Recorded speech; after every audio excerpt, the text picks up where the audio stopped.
മന്നാ പ്രതിദിന മന്നാ സമൃദ്ധമായ ജീവൻ നൽകും മന്നാ. ഹെബ്രോൻ അഥവാ കൂട്ടായ്മ. ഏവർക്കും പ്രതിദിന മന്നയിലേക്ക് സ്വാഗതം. ഇന്ന് നമ്മൾ ചിന്തിക്കുന്ന വിഷയം ഹെബ്രോൻ അഥവാ കൂട്ടായ്മ എന്നതാണ്. ഉൽപ്പത്തി 13:18. അപ്പോൾ അബ്രഹാം കൂടാരം നീക്കി ഹെബ്രോനിൽ മമ്രയുടെ തോപ്പിൽ വന്ന് പാർത്തു. അവിടെ യഹോവയ്ക്ക് ഒരു യാഗപീഠം പണിതു. 1 കൊരിന്ത്യർ 10:16. നാം അനുഗ്രഹിക്കുന്ന അനുഗ്രഹപാത്രം ക്രിസ്തുവിന്റെ രക്തത്തിന്റെ കൂട്ടായ്മ അല്ലയോ? നാം നുറുക്കുന്ന അപ്പം ക്രിസ്തുവിന്റെ ശരീരത്തിന്റെ കൂട്ടായ്മ അല്ലയോ? പ്രിയരെ, ദൈവം തൻ്റെ ദാസന്മാരെ പല സ്ഥലങ്ങളിലൂടെ നയിക്കുന്നു. എന്നാൽ എല്ലാ സ്ഥലങ്ങൾക്കും ഒരേ ആത്മീയ മൂല്യമില്ല. ഉൽപ്പത്തി 13-ാം അധ്യായത്തിൽ നാം കാണുന്നത് ലോത്തിനോട് വേർപിരിഞ്ഞ ശേഷം അബ്രഹാം എത്തിപ്പെടുന്ന ഒരു പ്രത്യേക സ്ഥലമാണ് ഹെബ്രോൻ. ഹെബ്രോൻ എന്നത് ബന്ധം, കൂട്ടായ്മ, സഹവാസം എന്ന് അർത്ഥം വഹിക്കുന്ന സ്ഥലമാണ്.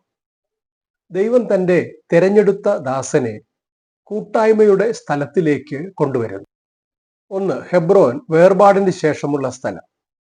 വേർപാടിന് ശേഷം ഹെബ്രോനിലേക്ക്. ലോത്ത് ലോകത്തിന്റെ സമൃദ്ധി നോക്കി സോദോമിലേക്ക് തിരിഞ്ഞു. എന്നാൽ അബ്രഹാം ദൈവത്തിൽ ആശ്രയിച്ച് വിട്ടുകൊടുത്ത് ലൗകിക മനോഭാവത്തിൽ നിന്നുള്ള ഈ വേർപാടിന് ശേഷമാണ് ദൈവം അബ്രഹാമിനെ ഹെബ്രോനിലേക്ക് നയിച്ചത്. ഇതിലൂടെ ലഭിക്കുന്ന പാഠം, തെറ്റായ സഹവാസങ്ങൾ വിട്ടില്ലെങ്കിൽ ശരിയായ ദൈവിക കൂട്ടായ്മയിലേക്ക് എത്താൻ നമുക്ക് കഴിയില്ല. സങ്കീർത്തനം 1:1 നാം വായിക്കുന്നത്, ദുഷ്ടന്മാരുടെ ആലോചന പ്രകാരം നടക്കാത്തവൻ, പാപിയുടെ വഴിയിൽ നിൽക്കാത്തവൻ, പരിഹാസിയുടെ ഇരിപ്പിടത്തിൽ ഇരിക്കാത്തവൻ, അവരാണ് ഭാഗ്യവാൻ. ഇങ്ങനെയുള്ള വേർപാട് അനുഷ്ഠിക്കുന്ന വ്യക്തികൾക്കാണ് ദൈവവുമായുള്ള കൂട്ടായ്മ ശരിയായി അനുഭവിക്കുവാൻ സാധിക്കുന്നത്. രണ്ടാമതായി, ഹെബ്രോൻ ദൈവത്തോടുള്ള കൂട്ടായ്മയുടെ സ്ഥലമാണ്. ഹെബ്രോൻ എന്ന പേര് തന്നെ നമ്മെ ഇത് പഠിപ്പിക്കുന്നു. ദൈവത്തോടൊപ്പം നടക്കുക, അവനോടൊപ്പം പാർക്കുക. അബ്രഹാം ദൈവവചനത്തിൽ വിശ്വസിച്ചു, ദൈവസന്നിധിയിൽ നടന്നു, ദൈവവുമായി ബന്ധം പുലർത്തി. ഇതിലൂടെ ലഭിക്കുന്ന പാഠം, ക്രിസ്തീയ ജീവിതം ഒരു ആചാരമല്ല, അത് ദൈവത്തോട് നിരന്തോറുമുള്ള സഹവാസമാണ്. നമുക്ക് ഈ നിലയിൽ ദൈവത്തോട് ഒരു നല്ല സഹവാസമുണ്ടോ?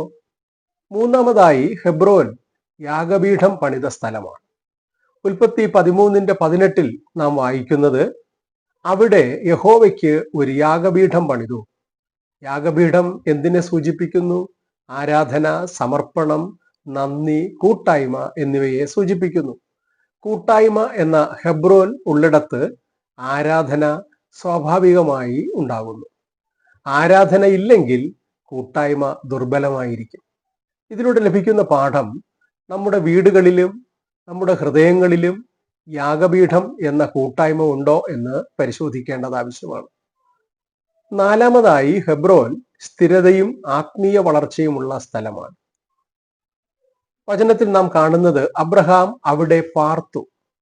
അവൻ അലഞ്ഞു നടന്നില്ല, ദൈവസന്നിധിയിൽ സ്ഥിരമായി പാർത്തു.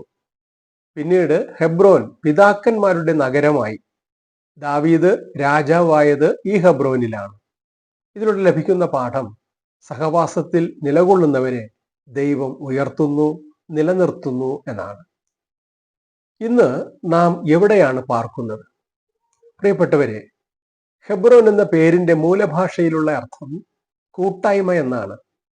ബേഥേലിലൂടെ കടന്നു പോകാതെ ഒരുവന് ഹെബ്രോനിൽ ജീവിക്കുക അസാധ്യമായ കാര്യമാണ്. ഹെബ്രോൻ ബഥേലിന് ശേഷം വരുന്നുവെന്നത് നാം ഓർമ്മിക്കണം. ദൈവത്തിന്റെ ഭവനം അഥവാ ബഥേൽ ഉള്ളിടത്ത് കൂട്ടായ്മയുണ്ട്. കൂട്ടായ്മ എന്നത് നിരവധി ആളുകൾ സംഘടിക്കുന്ന ഒരു സമൂഹമല്ല, വിളിച്ച് വേർതിരിക്കപ്പെട്ട ദൈവമക്കളുടെ കൂട്ടമാണ്. അത് ഇന്നത്തെ ക്രിസ്തു സഭയാണ്. ദൈവത്തിന്റെ ഭവനമായ സഭയിൽ മാത്രമേ യഥാർത്ഥ കൂട്ടായ്മ കണ്ടെത്തുവാൻ നമുക്ക് സാധിക്കൂ. അതിനാൽ ദൈവത്തിന്റെ ഭവനമില്ലാതെ കൂട്ടായ്മ അസാധ്യമാണ്. ക്രിസ്തുവിന്റെ ശരീരത്തെ യഥാർത്ഥത്തിൽ അറിയുന്നവർ വ്യക്തിപരമായ തങ്ങളുടെ ജീവിതത്തിൽ നിന്ന് സ്വയമേവ മോചിതരാകുന്നു. അവർ അവരിൽ തന്നെ ആശ്രയിക്കുന്നില്ല. തങ്ങൾ വളരെ ദുർബലരാണെന്നും തങ്ങൾ ബലഹീനരാണെന്നും അവർ തിരിച്ചറിയുകയാണ്. അവർ എല്ലാ ദൈവമക്കളുമായും കൂട്ടായ്മ ചെയ്യുവാൻ ആഗ്രഹിക്കുന്നവരാണ്. കൂട്ടായ്മയില്ലാതെ നമുക്ക് മുന്നോട്ട് പോകാൻ കഴിയാത്ത അവസ്ഥയിലേക്ക് ദൈവം നമ്മെ കൊണ്ടുവരണം. വ്യക്തികൾക്ക് അസാധ്യമായത് കൂട്ടായ്മയിൽ ചെയ്യുമ്പോൾ സാധ്യമാണെന്ന് ദൈവം നമുക്ക് കാണിച്ചു തരുന്നു. ഹെബ്രോനിന്റെ അർത്ഥം ഇതാണ്. ഹെബ്രോൻ ഒരു സ്ഥലം മാത്രമല്ല, അത് ഒരു ജീവിത ശൈലിയും കൂടിയാണ്. നാം ഹെബ്രോനിലാണോ അഥവാ ദൈവ സഹവാസത്തിലാണോ, അതോ സോദോമിന്റെ സമീപത്താണോ, അതായത് ലോകമയത്വത്തിലാണോ? യോഹന്നാൻ 15:4 നാം വായിക്കുന്നത്, കർത്താവ് പറയുന്നു, എന്നിൽ വസിപ്പിൻ എന്നാണ്. നമുക്ക് കർത്താവിൻ്റെ കൂട്ടായ്മയിൽ വസിക്കാം. അതിനായി ദൈവം നമ്മെ ഏവരെയും അനുഗ്രഹിക്കട്ടെ. ആമേൻ. നമുക്ക് പ്രാർത്ഥിക്കാം. കരുണയുള്ള ഞങ്ങളുടെ സ്വർഗീയ പിതാവേ, ഈ നല്ല സമയത്തിനായി നന്ദി. അങ്ങനെയുള്ള കൂട്ടായ്മയിൽ ജീവിക്കുവാൻ ഞങ്ങൾ എല്ലാവരെയും സഹായിക്കണം. യേശുക്രിസ്തുവിന്റെ നാമത്തിൽ തന്നെ. ആമേൻ. ആമേൻ.